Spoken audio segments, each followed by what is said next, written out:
Hi everybody, welcome to Leading for Life Stories Season 2. My name is Bob Judson and I'm your host for this podcast, and I'm absolutely delighted to have you here joining me. Thanks very much, and I really hope you enjoy what follows. Welcome back everybody. Great to have you listening once again, and it's another personal story this week. I am going to continue the theme of my Commanding Officer Royal Air Force Coningsby stories.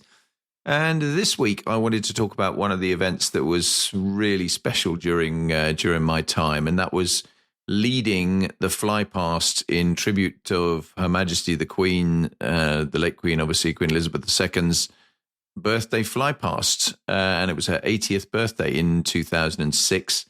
And that was a really momentous event. It's a big event every year, but to be asked to lead it and to carry through all the planning and the process that goes with that and actually execute on the day and get it done was just an immense privilege. And I thought it was worth an episode because there's lots of stuff that I think will be of interest to those of you who have even a passing interest in aviation, about how these things are constructed, how they're actually executed, and some of the complexity that goes into it. So that's the subject of today's session. And it starts back fairly early on in 2006, around about 6 months ahead of the actual flypast itself, which was on the 17th of June. So, really at the beginning of the year. And I can remember vividly being phoned up by my very good friend who I've known for a very long time, the then Air Vice Marshal, subsequently ended up as an Air Marshal, Christopher Harper. And he was the Chief of Staff Operations at Strike Command. And he rang me up and he said he was doing the initial planning for the flypast that year. I had Typhoon. Obviously, Typhoon was clearly going to feature in that for the first time as a going concern in the Royal Air Force. So it was important to me that we made a mark with what we did. And therefore, I'd already been thinking about how we might already contribute to this when the inevitable call came. So Chris asked me, he said, what do you think we can do with Typhoon in the flypast? And I said, well, I think we could do a Diamond 9. I think we could put 9 airplanes up in a diamond formation, and I think that'd be really spectacular.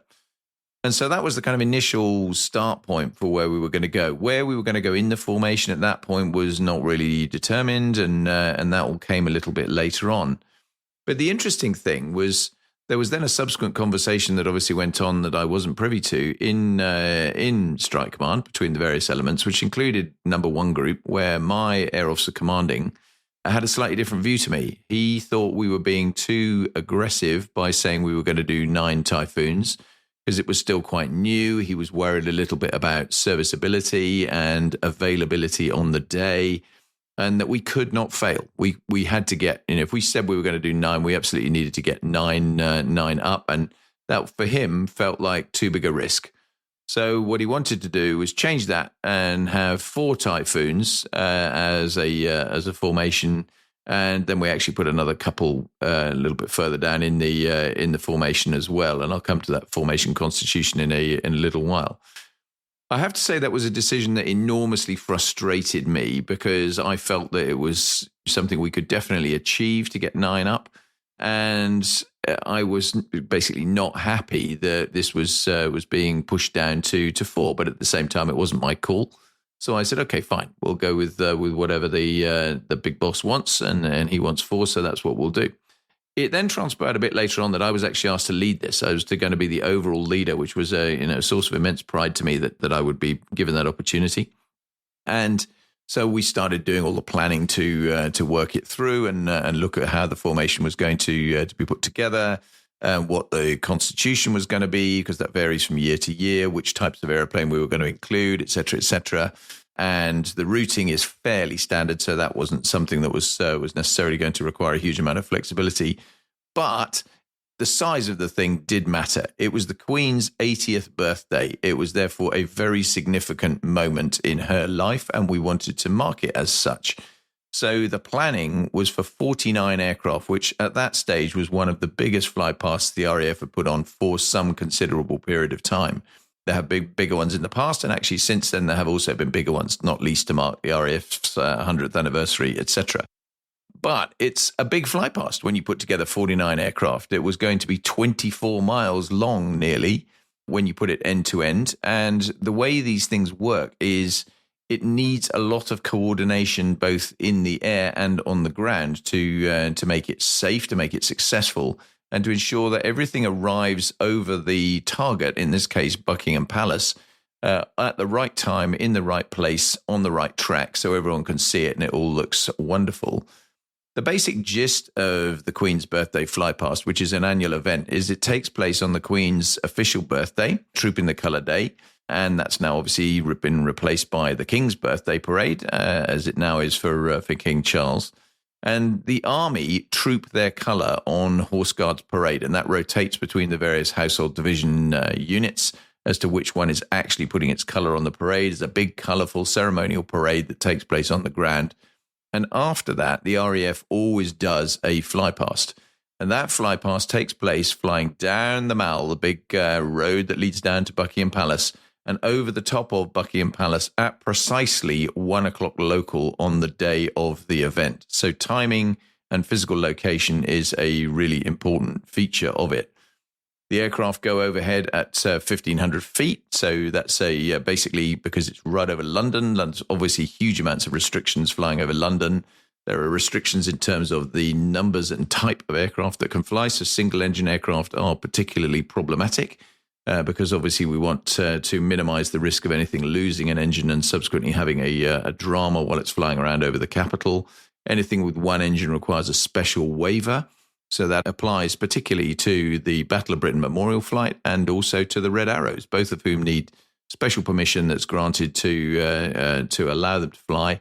And there are special conditions around that. In the case of the Red Arrows, for example, they fly at a higher speed than the rest of the formation, in order to make sure they've got some kind of option to zoom, climb, and put the airplane into a place where hopefully it's going to minimise the damage if it ultimately does have to crash land.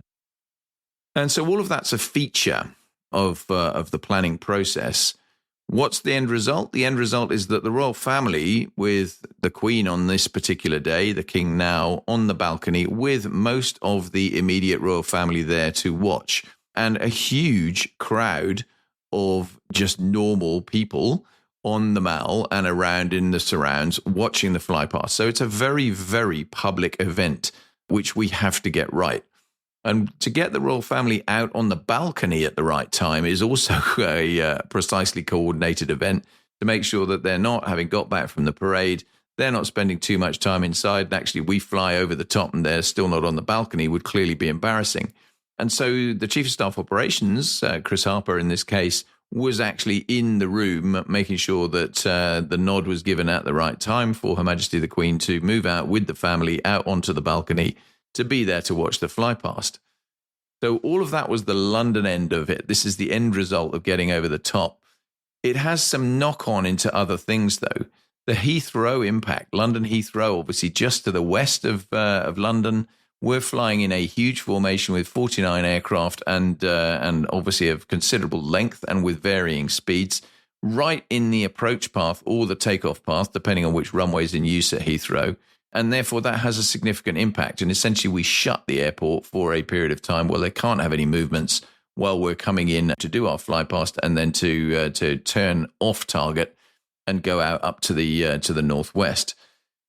It also needs a lot of protection just from everything else. So there's a process in place that puts in a so-called notice to airmen and NOTAM that will basically restrict the airspace that we're forming up in and then flying the formation route in so that we minimize the risk of any private aviation or indeed anything else coming anywhere near us while we're flying with a big formation of airplanes that is not only long, but also complicated in terms of the way it's structured because it makes it very, very non-maneuverable. And that's a real challenge, obviously, if you have anything that suddenly appears that you're not expecting to see. So keeping sightseeing private airplanes out of the way is one of the priorities of what we do with the restriction of the airspace. The thing we can't control, and we really have to just keep our fingers crossed and say our prayers for, is weather on the day and weather not only over London, but actually weather in the entire area of the way we're forming the formation up, and indeed at the bases where the aircraft are coming from. Because obviously if the weather is bad, then that can suddenly make a huge difference. And you can easily be in the situation where the weather is fine over London and actually dreadful in the area that we're actually building the formation, which is a long way away. We form up out over the North Sea off the coast of Southwold to give that space and opportunity to get everything together in good order. And then when we start the run in, to get us into a place where we're lined up a long way out with a non-maneuverable formation to actually turn around and run in straight and make sure we are precisely on time, precisely on track when we go over the top. So if at any point along that route the weather is poor, and bear in mind that we're flying at 1,500 feet, we obviously need pretty decent cloud base, and we need decent weather under that cloud base, and we need good visibility in order to do this safely and sensibly. All of that features as a bit of a challenge right up to the moment of the actual flypast itself. And I know there have been events, not on the day that I was doing it, fortunately, where we've had to cancel or curtail or shrink the flypast.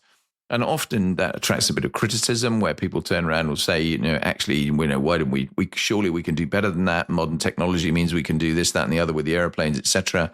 And all of that's true in terms of the technology. If you're turning around and operating a single type of aircraft, going and doing something where it's able to take more risk, flying over the capital city with all of the population and the built-up area that you have, and flying in complicated formations where you're actually putting aircraft that don't normally fly together in close formation is a different kettle of fish entirely. And so that's why we're very, very careful, relatively risk averse in terms of what we do with weather and structure to make sure that the whole thing is actually really super safe and that we have minimal risk to getting it done.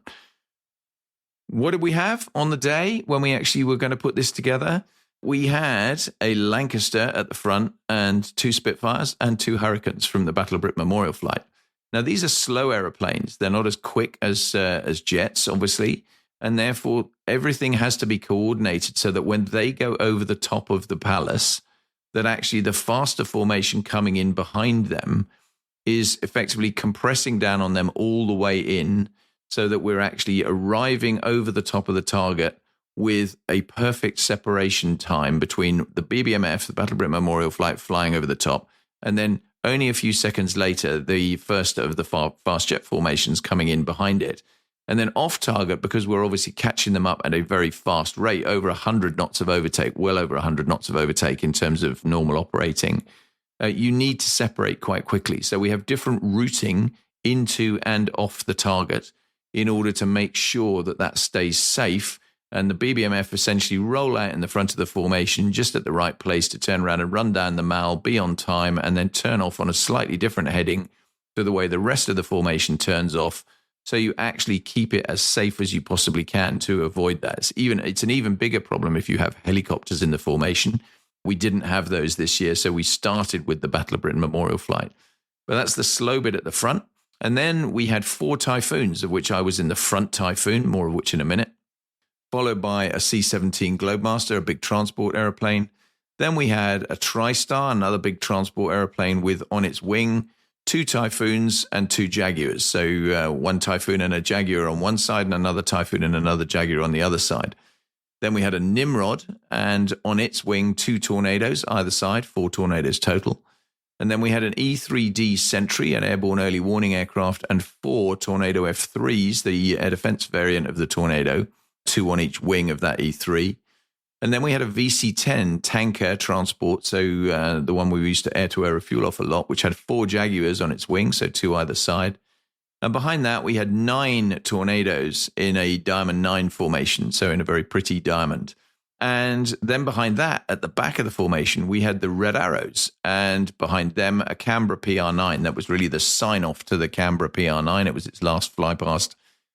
And the Red Arrows have to fly, as I mentioned earlier, at a faster speed. So they're catching everybody else up in the formation. We go at a slower speed than that in order to turn around and accommodate the big airplanes. The fast jets can obviously go a lot faster, but we have to go at the speed that's going to be workable for all the aircraft in the formation.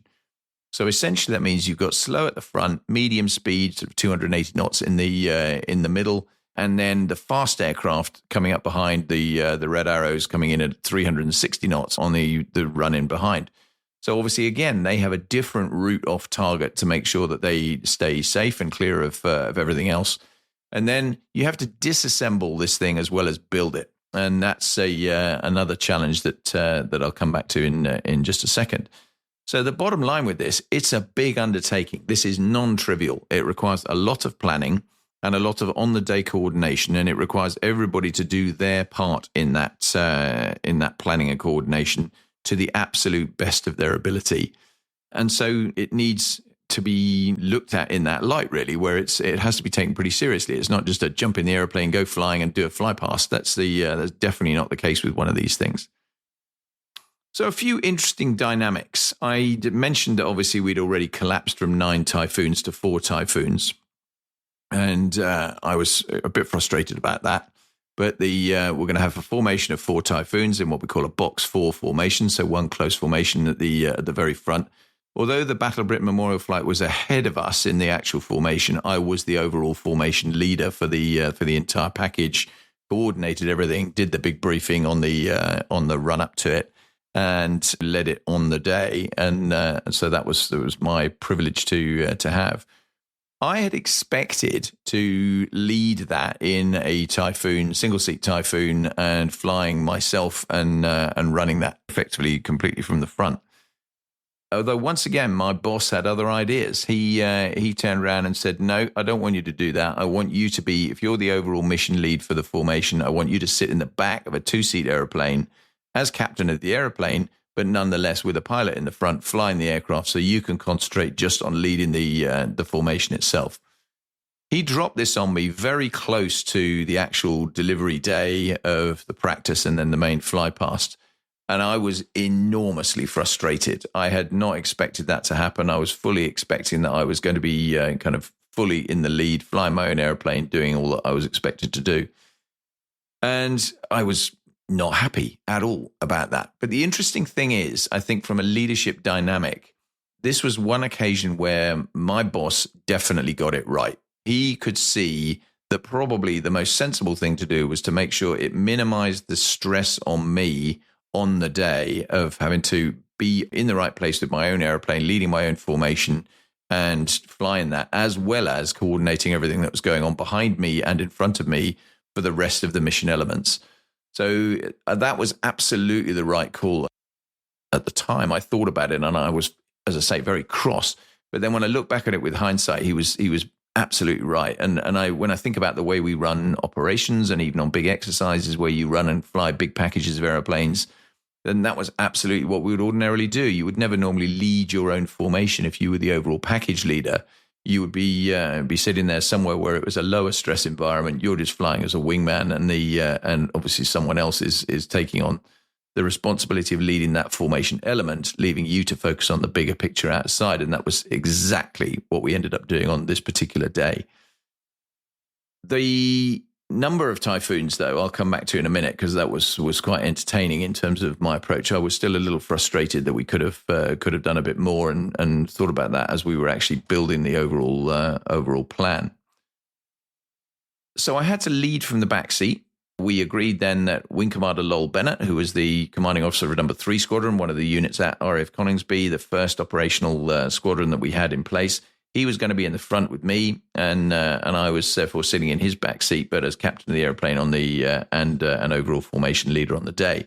So it was a sort of an okay compromise, and that was absolutely fine. And in reality, on the day, it worked absolutely perfectly with no issues at all. We put it all together. We briefed well ahead of time with a mass briefing at Coningsby, which I led and was actually filmed for a documentary called Monarchy, the Royal Family at Work. And there's a YouTube clip of this. I'll put that in the show link for this episode of the podcast, because it is worth a watch. It gives you quite a good idea of what actually happened and what it looks like from the air as well, if you're interested. And the briefing was important because we needed to make sure that all of the different formation elements were coordinated, understood what their role was, who was going to do what the emergency procedures were going to be if things were going to go wrong, what kind of conversations needed to take place in the event of any kind of major drama. And all of that was pretty standard. We brief obviously everything all of the time. The difference this time was it was obviously pulling together a bunch of people from all over the UK, because when you look at that set of aircraft that I listed a second ago, they were obviously coming from literally all around the UK and flying in on the day to actually assemble, to then put the formation together and go and fly it. So all of that element of it, in terms of the actual getting to the right place to start there, that's left to the individual formation elements to sort themselves out. They just need to know where they are in the formation, how they're getting to to the right bit of airspace, and what height they need to be, what speed they need to be, and which frequencies, etc., they need to be on. And then there's a whole coordination exercise that basically gets everybody into the right piece of airspace safely to start putting it together out over the North Sea. We don't leave this stuff to chance on these kind of big formations, so we actually did a practice of the entire thing and ran over RAF Waddington at the same timelines and flew that on the 14th of June ahead of the actual flypast on the 17th of June. As I recall, I can't remember exactly now, but I don't think we had every aircraft in the formation. We had the element leads for it, particularly to make sure that we're going to actually get the stream right, if you like, the separation between the elements right, and all the actual individual leaders were au fait with exactly how that was going to come together. And then obviously you rely on that on the day, putting the rest of the aircraft in so that everything is looking good when you've got all 49 aircraft assembled. The first thing on the actual day, on the 17th of June, was obviously look out the window, what's the weather look like? And then talk to the weatherman and talk about what the weather's going to be on that particular day, because that is the absolute last thing that can really break or make what you're going to actually achieve. And luckily, on this particular day, it was a decent day. We had very nice weather. We had no weather issues at all to worry about, which was a huge sigh of relief, not just from me, but I suspect from all of the formation elements that were flying in the formation. Because you want to get this done. You don't want it to be cut back. You don't want to have a smaller formation. And you want to make sure that you're doing it as safely and sensibly as you can. You also want to make sure you've got the aircraft you are planning to fly on that day. So ensuring you have enough serviceable aeroplanes, and therefore looking at the engineering to ensure that you can deliver what you've committed to for the fly past is very important. I'd obviously still got this hankering frustration that we should have put more than 4 Typhoons at the front, and we could have put a Diamond 9 of Typhoons, which would have been A, the first time it had ever been done by any of the 4 Typhoon nations, and B, would have actually, I think, looked really, really impressive as a sort of opening shot for Typhoon. But obviously, I'd been shot down with that. My boss had said no, and therefore we couldn't do it. But I'd said to my engineers, let's just see what we've got on the day. And on the day's a Saturday, so it's a big working day for everyone to make sure we could deliver this. And we had 26 Typhoons available to us that day. So I kind of felt really smug that I was making a point. We could have absolutely delivered 9 aeroplanes if we'd been allowed to put 9 aeroplanes up. But we didn't, and the rest is history, and it still looked amazingly impressive. But it was just one of those little things and little leadership things that I wanted to see what my guys would deliver, see where we could actually be, and make a bit of a point up the chain that have a bit of faith. We said we could do this. We believed we could do it, and we could have actually definitely done that on the day. We launched from RAF Coningsby, and we took off to fly what was a 1 hour 40-minute sortie in total for me, where we went down to form up off Southwold, off the coast, and start building the formation. And that was a really, really impressive thing. In a very big racetrack, you start putting everything together, different elements start joining, all at different heights to ensure they're safe until they're visual and coordinated with whoever's leading their particular element. And often that's one of the big airplanes, which they're joining onto the wing of. Once they've found their element lead, they just form up into their own formation, get themselves sorted out to ensure it looks like they want it to look. And the way we do that typically on any fly past is you'll have airborne spares as well as actually ground spares. So you'll fly with airplanes that you can insert into the formation if somebody else goes unserviceable after takeoff. And again, you want to do that because otherwise, you can easily find that something will spoil the overall look of the formation on the day, which would be a great shame. So we would often use those airborne spares as a thing called a whip aircraft as well. So we would actually fly the whip over the top of the formation to actually look at the formation references and the physical positioning of the smaller elements within the within the formation. So if you look at those big aeroplanes where I talked about a TriStar with a Typhoon on each wing and a Jaguar on each wing, then making sure that they were all equally spaced and they had the right formation references. The pilots could turn around and look at exactly what do I need to look at on the aircraft I'm formating on to make sure the formation looks right on both sides. So it's nice and even, the spacing looks good, and the whole thing looks as pretty as you want it to. And if you're looking obviously from on top downwards, it's exactly the same as looking up from the ground in terms of the way the formation should appear. And we do that very typically for any of those big formations. We'll get the positioning exactly right. We'll tell the individuals, right, okay, that looks good. Look at those references. Remember those. Hold those references. And then when you come into the final run-in for the fly past, you pick up those references and make sure you're doing your absolute best to stay on those all the way into the finish line. And then obviously those whips ultimately depart the formation once we've got everybody there and we know we're confident we're going to fly with everything we need and we've got all the aircraft in place. And at the appointed time, we leave the hold to run in to go into London. Now that timing thing is massively important because at the end of the day, the ability to accelerate or decelerate or change routing to adjust the timing on a very big formation is extremely limited. So setting off at the right time and making sure that you're then able to be as consistent and constant as you can be running into the target was really important. And obviously things like wind affect this dramatically. If there's quite a strong headwind or a tailwind, you need to be really aware of what's that doing to my speed over the ground. Am I going slower than I expected to or faster than I expected to? And am I going to be there on time? And so all the way in, you're making small adjustments to try and make sure that there's no issues with with being there at the right time. You've got to be aware, obviously, if you cannot suddenly rush forward and potentially conflict with an element in front of you, or indeed slow down and back into an element that's behind you. So all of that was the sort of thought process that goes through not only the individual element leads, but my role as formation leader was to make sure everyone is in the right place, doing the right thing, and we're doing our best to keep it nice and stable and steady right from the off and going into the target area. And there's a little bit of communication. There's lots of communication between airplanes in the elements, but luckily not too much that needs to be said, other than obviously some calls to air traffic control. This whole thing is monitored very, very closely with air traffic control running in. Obviously, not least because of the they need to keep other airplanes away, but also obviously because of what I mentioned before around London Heathrow, etc., and the rundown into that. So that's a sort of key aspect of holding the whole thing together. I'm pleased to say that on the day, it all kind of ran on rails. We got everything together. We had the formation looking pretty. We set off on time. We ran into the target.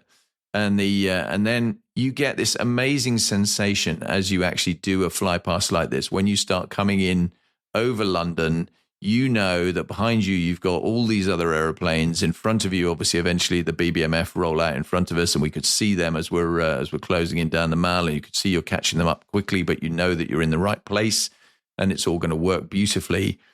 And you can see clearly from the aeroplane, you can see the crowds on the ground, you can see the landmarks that you're looking for to navigate your way in, to run precisely down the Mall, and end up over the top of the palace with the royal family watching, and when you look on the TV, subsequently waving at you and smiling and being very happy about the fact you've produced a great fly past over the top.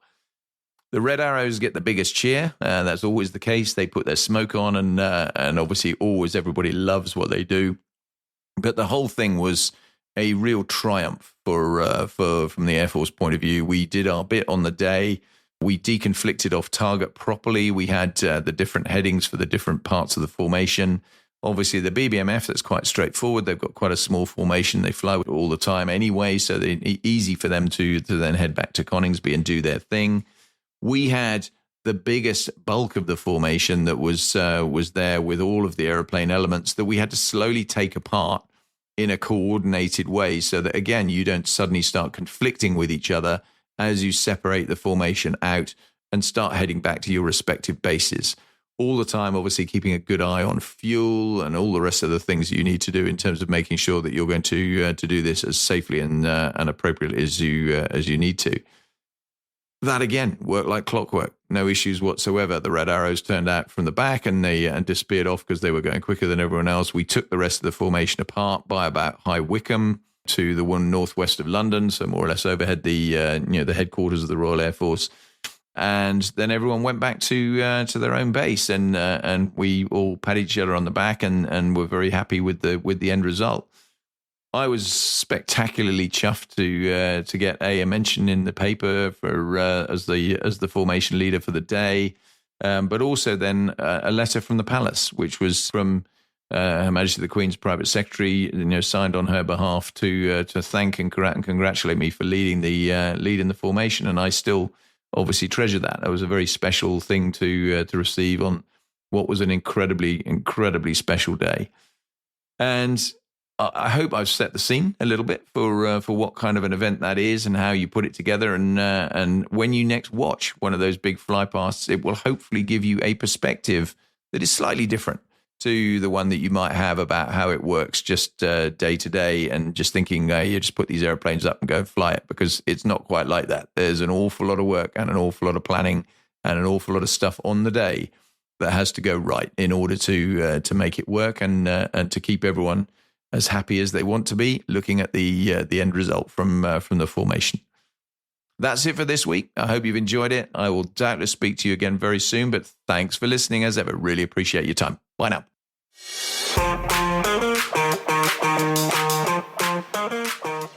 If you've enjoyed this episode and you value the content that I'm providing for you, then please do me a favor on a couple of counts. First of all, please share it widely on your social media channels. Tell other people about it. Get other people listening to the podcast, because that really helps in terms of getting my rating figures up in terms of downloads and people that are interested. And I would really appreciate your support in doing that. If you want to go one step further than that, then please go to my support the show link that you'll find in the show links for the podcast on your platform. Or alternatively, go to patreon.com and find Leading for Life with a number 4. And you'll find the option there to be able to support the show financially, either becoming a supporter, a champion, or a patron of the show. Any one of those is not going to cost you a great deal of money, but it's going to make a great deal of difference to my ability to continue doing this podcast for the longer term, given that there are costs associated with it and a lot of time involved in putting it together. I would hugely appreciate it if you think that's worth your time to listen to, and that you kind of help me out and give me a little bit of a financial uplift for doing it. I'll be massively grateful. In the meantime, I thank you once again for listening, and all the very best. Bye now.